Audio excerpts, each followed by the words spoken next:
another random epiphany I'm having. So, some religious text or just, people have kind of perpetuated by mouth that people who talk to spirits or people who do divination are not to be trusted, that they're evil. And that's a misconception, because what I have determined is that the reality of it is that it's not that the divination people are evil. It's that the only things that can really talk and reach out to living people with abilities don't have good intentions.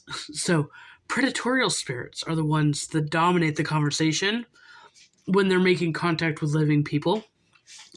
And that's why you're not supposed to trust them. It's not that the people who are psychic or diviners actually think that they're doing bad things, but they're being lied to a lot. And full circle, it's funny just thinking about my own chart. When I was younger, I have found out that I have a lot of hidden enemies. That's typical in astrology for somebody who has Uranus in their 7th house. You tend to have a lot of hidden enemies. And so my solution for that was to just be antisocial and refuse to have a social life and have friends. So when I decided to cut off all living people, I started to have paranormal encounters, right? And then I actually developed this ideation at some point that the spirits were my friends. And now, full circle, those things were fucking with me and doing shit behind my back, and they were hidden enemies, pretending to be my friends. So astrologically, you can't even escape things that you're, have a prerequisite for having in your life when you're looking at your astrology chart. Because look at this. I thought I could control the situation by just not having friends, but then the universe manifested spiritual entities to interject themselves and interact directly with me in my life to take the void of me not allowing me to have real living friends. And that is some funny shit.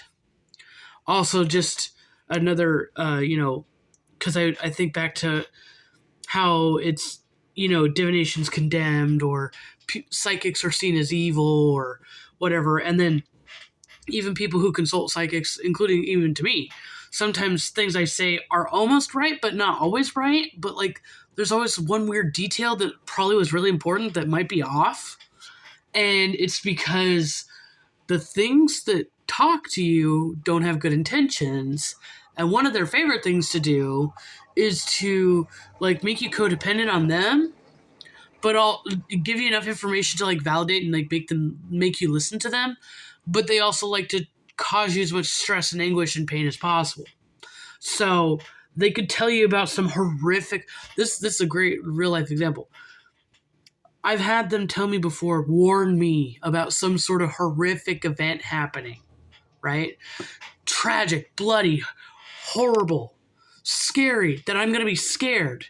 And then in the future, I find out that they're just narrating a movie I'm watching. And I had panic attacks and anxiety and all kinds of stuff.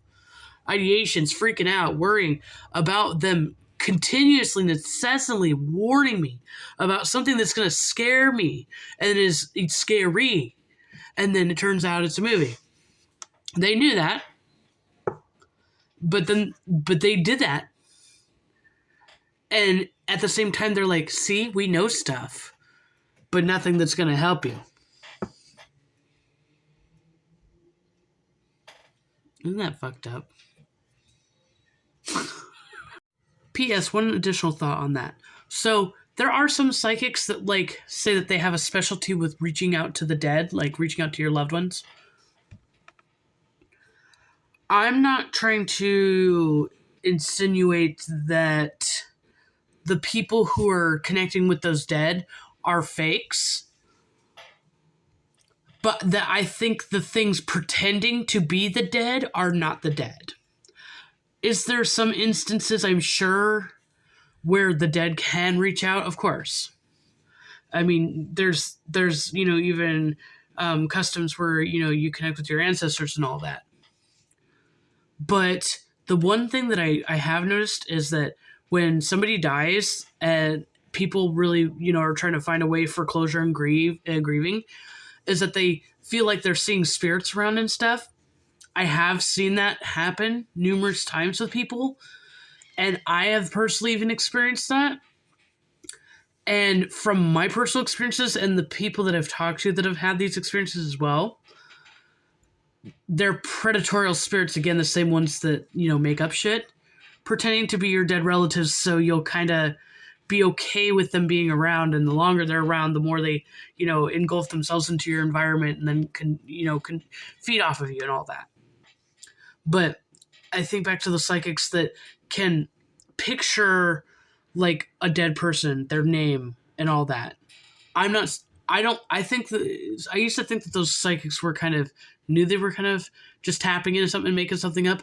But even after my Goldfield photos of like something that looked like me following me, I am actually convinced that those psychics are actually relaying the exact information they're being told, but that information is a lie, that they are basically being fucked with on the spiritual end of things, and they're just regurgitating what they're being told.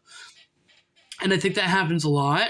And I think that that's the reality, like the real occult, like altruistic, reality of why some spiritual messages are distorted, don't make sense, or just in general. I just don't think that a lot of the times spiritual messages are told directly and honestly.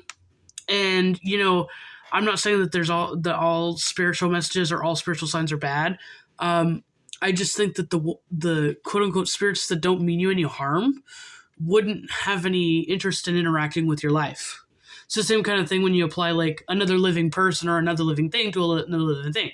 If they don't mean you any harm and they don't care about you and they don't want to get in your business, then you're just going to coexist and walk by them and nothing will happen. I think that same kind of phenomenon happens as well. But if like a predatorial thing, living or dead, were to see you and scout you out and then come and do something to you, attack you, whatever, or follow you around, that would be because they don't have something, in your best interest. And that's just kind of applying, natural law on both sides of the spectrum, the living and the dead. And I think that's very important, that the spiritual world is a mirror and that we should be treating it like that just as much as we do over on this side.